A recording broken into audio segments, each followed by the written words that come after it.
pronto para comenzar esta mesa de análisis internacional en este miércoles 27 de marzo de 2024. Voy con los saludos. Allí en París, Leo Harari. ¿Cómo andas, Leo? ¿Todo bien? Muy bien, todo bien. Encantado de estar por acá con ustedes. Y acá en estudios, Gustavo Calvo. ¿Cómo andas, Gustavo? Hola, ¿qué tal? Muchísimas gracias por la invitación nuevamente y a las órdenes. Vamos al primer tema que nos convoca, que nos lleva por la región. Venezuela vuelve a concitar la atención en la región a raíz de la falta de garantías electorales que enfrenta la oposición en su intento por disputarle el gobierno al chavismo en las elecciones del próximo 28 de julio. Este lunes, la principal coalición opositora, la Plataforma Unitaria Democrática, denunció que le fue bloqueado el acceso al sistema informático para inscribir a su aspirante, Corina Lloris, que había sido nombrada por María Corina Machado como su representante ante el veto que le impuso a ella el gobierno cuando la inhabilitó para ejercer cargos públicos por 15 años. Ayer, Plataforma Unitaria Democrática inscribió al ex embajador Edmundo González Urrutia, un nombre que no genera consensos en la oposición. De hecho, María Corina Machado insistió ayer con que su candidata sigue siendo Lloris y no Urrutia. Para los analistas, Urrutia es un candidato cuidapuesto, así lo han definido, que puede ser sustituido durante la campaña por otro nombre que genere luego más unidad. El otro partido opositor, Un Nuevo Tiempo, registró como candidato a Manuel Rosales, gobernador del estado de Zulia. Rosales, que fue inscripto al filo del vencimiento del plazo, es por ahora el principal contendiente del presidente Nicolás Maduro. De todas maneras, Rosales no cuenta con el apoyo ni de María Corina Machado ni de Plataforma Unitaria Democrática. En este panorama, varios países de la región manifestaron su inquietud por las garantías electorales en Venezuela. Uruguay impulsó una declaración firmada por Argentina, Costa Rica, Ecuador, Guatemala, Paraguay y Perú, que expresa que las restricciones impiden el avance hacia elecciones que permitan concretar un proceso de democratización en Venezuela. Por su lado, ayer incluso Brasil y Colombia expresaron su preocupación por los obstáculos electorales que enfrenta la oposición venezolana. En respuesta a esto, la Cancillería venezolana emitió un comunicado en el que tilda de injerencistas los cuestionamientos de Brasilia y de Bogotá. Bueno, los escucho. A ver, ¿qué análisis hicieron de estos últimos acontecimientos, de estas últimas situaciones, de lo que implicó a partir de eso, los distintos pronunciamientos de la región? ¿Querés arrancar, Gustavo? Dale. Sí, yo haría dos niveles de análisis. En primer lugar, Venezuela y en segundo lugar, el entorno al que pertenece Venezuela, que no necesariamente es Latinoamérica o Sudamérica. Podemos verlo con otro prisma. En la previa, hay que aclarar que en la previa a esta medianoche fatal, el candidato Manuel Rosales de Nuevo Tiempo iba a afiliarse o iba de alguna manera a apoyar la candidatura de María Corina Machado. Es decir, él aclaró que sobre la medianoche se enlistó, se registró una vez que el sistema empezó a funcionar, porque aparentemente el sistema dejó de funcionar convenientemente durante algunas horas, porque vio que ningún candidato opositor de fuste se registraba o se anotaba. Hay que aclarar también que esta especie de desencuentro aparente entre María Corina Machado y su partido, en el sentido de que siga apoyando a Corina Lloris y Eduardo González Urrutia aparece como el candidato que en definitiva se registra, a mi entender no es relevante, simplemente es un cambio de opiniones entre quién designaba la persona que temporariamente se iba a registrar, si la candidata o el aparato partidario. Simplemente fue un poco eso. También cabe notar que en Venezuela, no voy a decir que es común, pero hay muchos antecedentes que partidos, una vez que se está acercando el tiempo de vencimiento del registro, anotan un candidato que hace las veces de provisorio hasta que el partido lo refrenda o puede incluso llegar a cambiarlo. No sería la primera vez. El caso que yo decía de cuida puesto, está como cuida puesto. Está bien puesto el nombre en ese sentido. Ahora, yendo al régimen en sí, es un régimen autoritario. Es un régimen autoritario que nosotros estamos acostumbrados a verlo, juzgarlo y analizarlo como una especie de régimen aislado dentro de Sudamérica que corresponde a determinados códigos de conducta y actitudes propias de Venezuela. no lo veo tan así, después lo voy a desarrollar un poquito más. En realidad es un régimen autoritario a la usanza de los regímenes autoritarios de hoy. Hoy se habla de regímenes autoritarios competitivos, después lo voy a desarrollar un poquito. Hoy hay regímenes autoritarios que tienen una caja de herramientas con la que trabajan y con la cual obtiene, sin una legitimidad, por lo menos una convivencia con el resto del mundo. En el caso, puede ser el caso paradigmático de Irán, de Rusia mismo, de China, por decir países muy influyentes, pero pueden ser países también de mediano porte o más pequeños. En el caso de Venezuela, esa caja de herramientas se compone, a mi criterio, de 4 o 5 cosas muy elementales, es decir, necesita mantener una sensación de estabilidad económica. Por eso, a partir del 2020, Maduro se acercó a los gremios de empresarios, bajó impuestos, acordó con ellos aranceles, destinó determinados dineros a proyectos de inversión para empresas venezolanas y logró una cierta convivencia pacífica con lo que podría llamarse la clase empresarial. También necesita mantener una cierta sensación de normalidad política. Hoy en Venezuela no hay grandes marchas opositoras, no hay grandes momentos violentos como pudo haberlos antes del 2020, por ejemplo. De alguna manera, Maduro, con su represión bastante, vamos a no adjetivarla ahora, pero todos sabemos lo que ha pasado, ha logrado una cierta paz impuesta, pero paz al fin. En definitiva, ese aislamiento internacional al que ha sido sometido Venezuela no ha decantado en levantamientos populares, sino ha decantado en inmigración. Y por allí la olla a presión liberó presión.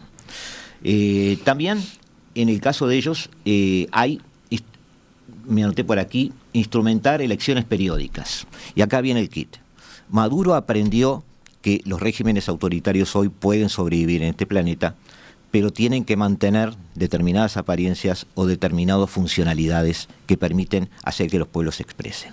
Entonces aparecen allí esas cajas de herramientas, de las cuales después voy a hablar, que son las elecciones zombies, elecciones con multiplicidad de partidos que terminan siendo funcionales al poder, donde hay un gran partido que se lleva los votos y los demás que acompañan. Un gran ejemplo lo hemos tenido en este mes con Putin, por ejemplo, en Rusia. Es decir, el resto de los partidos son simplemente testimoniales. Y por último, necesita salir del inmovilismo. No puede Maduro seguir prometiendo algo que hace 10 años que no sucede. No puede Maduro decir que el año que viene, el 2025, va a ser igual que todos los años que han sucedido desde 2013 hasta acá, porque ningún venezolano lo va a creer, ni incluso el más fanático, fervoroso, adherente del régimen. Entonces, esas hojas de ruta tienen que estar presentes, sean reales o no. Maduro inventa sus 7T o 7 transformaciones, habla de modernizar la economía, independencia plena, expandir la doctrina bolivariana, paz y seguridad, integridad territorial, protección social, proceso de repolitización, legislación ecológica y una inserción y liderazgo en la nueva configuración mundial. Esto es muy importante. Esas siete vías implicó que él prácticamente generó 60.000 asambleas en un solo fin de semana, donde todos los venezolanos discutían qué tenía que haber en esas 7 leyes y mantuvo a todo el mundo entretenido alrededor de ese fabuloso proyecto de futuro. Es decir, está haciendo los deberes para hacer lo que yo llamo un autoritarismo competitivo. A ver, Leo, ¿coincidís con ese diagnóstico de Gustavo de autoritarismo competitivo?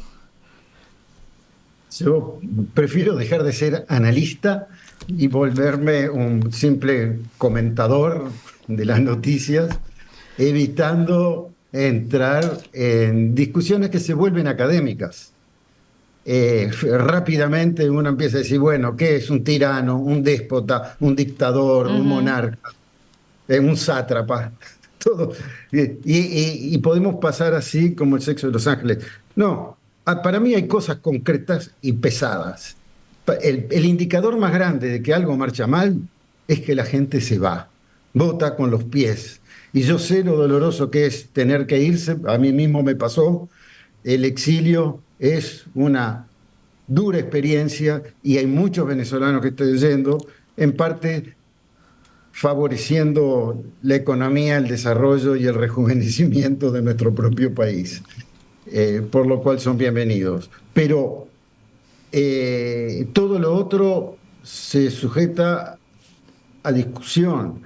Por ejemplo, y por eso digo, no soy analista, soy comentarista. Y por eso me permito meter la cuchara incluso en la experiencia personal y directa.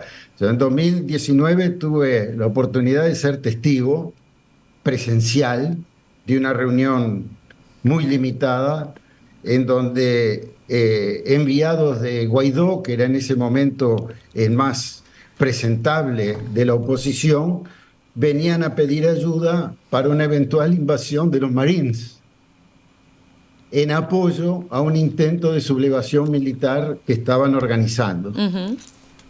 Estuve ahí, lo oí con todas las palabras, no lo analizo, simplemente lo transmito, pero la oposición venezolana no ha estado a la altura del desafío que tenían y no están hoy mismo a la altura del desafío que tienen. Mismo con todo el respeto por la señora Corina Corina Yolis. Yolis.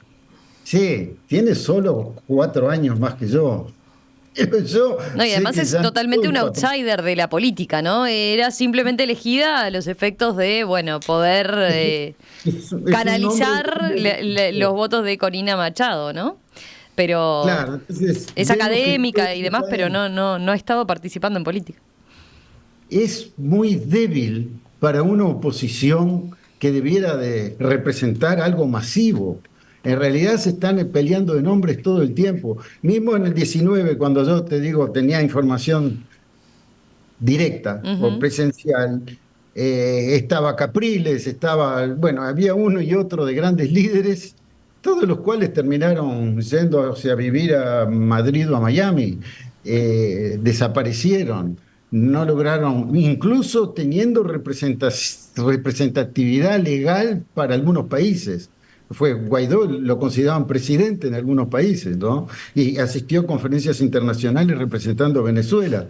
Y sin embargo, ¡puf!, desapareció como un globo pinchado. Entonces, es muy difícil analizar la situación. Hay un intento a partir el Pacto de Barbados, que no está mal, es un gran esfuerzo en el que intervinieron muchos países y en donde se plantearon reglas de juego que básicamente consistían en dos cosas. Levantamos sanciones si ustedes dejan un juego libre al sistema electoral. Sonaba fenómeno. Estamos en eso, solo que ahora está un poco embarrado. Hubo un hecho determinante entre tanto. Fue febrero de el día que los tanques rusos entraron en Ucrania. Ujú. Poquitas horas después, la Casa Blanca estaba enviando gente de primer nivel a hablar con Maduro por el tema del petróleo. Ujú. Sí, claro. Inmediatamente empezaron a levantar sanciones y Venezuela hizo un gesto liberando a 5 presos políticos y ya Chevron está exportando 125.000 barriles de petróleo por día, una empresa americana, ¿verdad? O sea que hay mucho mar de fondo. A mí me parece que si el proceso electoral así medio embarrado y confuso y todo, pero se produce y eso crea una cierta consolidación de bloques políticos que no están consolidados para nada hoy, y aparece algún líder creíble, estamos en el buen camino para una regularización de lo que sería uno de lo que nosotros llamamos democracia acá, con una salida posible. Venezuela tiene 5% de crecimiento este año. Es un número que lo envidian, casi que hasta los chinos lo envidian. Es verdad que parte de muy abajo, porque estaba muy, Ujú. muy, muy deteriorado el Producto Interno, pero Bajó son 80 en 5%. 7 años. Sí, sí, bajó, sí, ni que hablar, pero ahora está subiendo Sí, y la sí, gente lo siente. sí, sin O duda. sea que no es un gobierno que va a estar desamparado. Vamos a ver qué pasa en julio en las elecciones. Yo les deseo lo mejor, con mucho cariño, que no se nos vayan de golpe de un día para el otro todos los venezolanos que están trabajando bien en Uruguay. Bueno, lo que pasa es que a mí me gusta ser un poco, no académico, pero escuchar a los académicos para entender que tienen que ver los tanques rusos con los petroleros con Maduro. Ujú. Esa es la ayuda que yo tengo para mi mente, que mi mente empiece a entender cómo funciona este mundo. Cuando hablaba de autoritarismos competitivos me refería a que hoy hay autoritarismos en el mundo, y lo voy a atar al final con Venezuela. Hay autoritarismos que seducen. Hoy hay en el mundo autoritarismos que tienen poder blando, aunque parezca mentira. Hay gente que cree firmemente que el modelo chino es el bueno o el correcto. Hay gente que cree que realmente, más allá de que haya sido provocado o no, el régimen ruso tiene mucho que enseñarle a otros. Hay gente que cree que un sistema como el de Bukele en realidad es el que está demostrando las deficiencias y los desastres que para algunos es la democracia.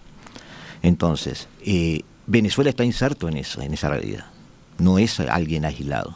Venezuela es parte hoy de un bloque. Venezuela pertenece a un bloque, por más que se lleve bien con Estados Unidos o esté vendiendo Chevron allí o esté trabajando Chevron allí. Como lo es Cuba, como lo es Nicaragua.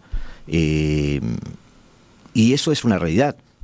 Ahora, Venezuela hace, como dije, los deberes porque aprende de los demás.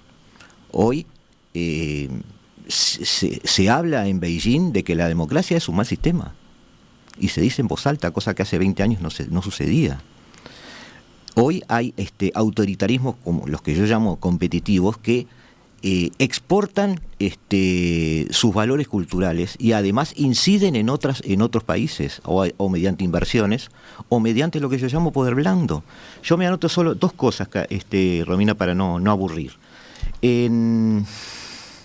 Para que los oyentes pudieran ver. Lo tengo acá, octubre del 2013.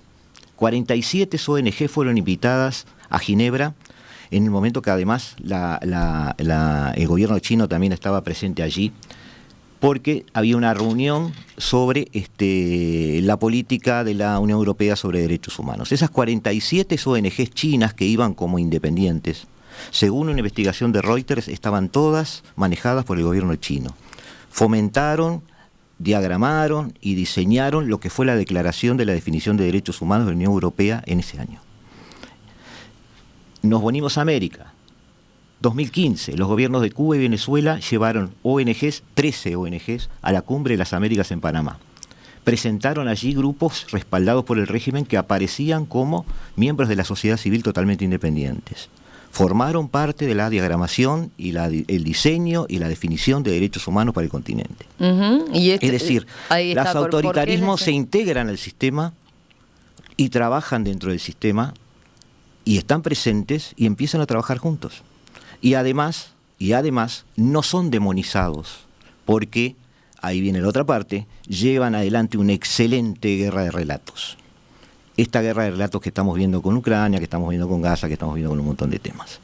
Entonces, para mí, en mi humilde opinión, capaz que muy atado al tema académico, Venezuela es parte de un bloque, actúa como esa nueva ola de regímenes autoritarios que reclaman su forma de gobiernos y no ser intervenidos y convivir con los demás, aunque a los demás no les guste, y anteponen a los sistemas de valores que los occidentales creemos universales el hecho de que, bueno, hay civilizaciones diferentes, prima lo que es autóctono sobre los valores universales, hay que respetar los valores autóctonos de cada país, entonces ahí surge el capitalismo al estilo chino, surge el socialismo del siglo XXI, surge la seguridad al estilo del Salvador, surge ese tipo de especificidades que son nada más que excusas para manejar un autoritarismo competitivo.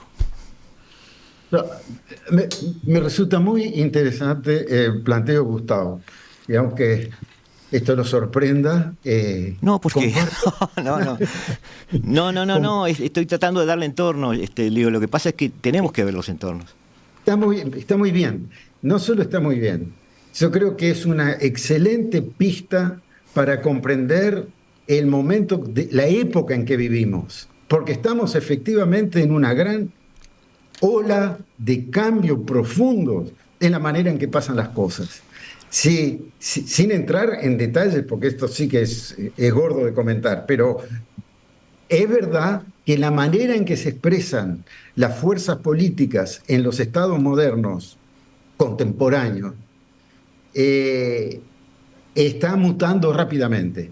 Muta porque los medios de difusión son diferentes, porque las fuentes de creación de narrativas son diferentes, mucho más variadas y mucho más comunicables.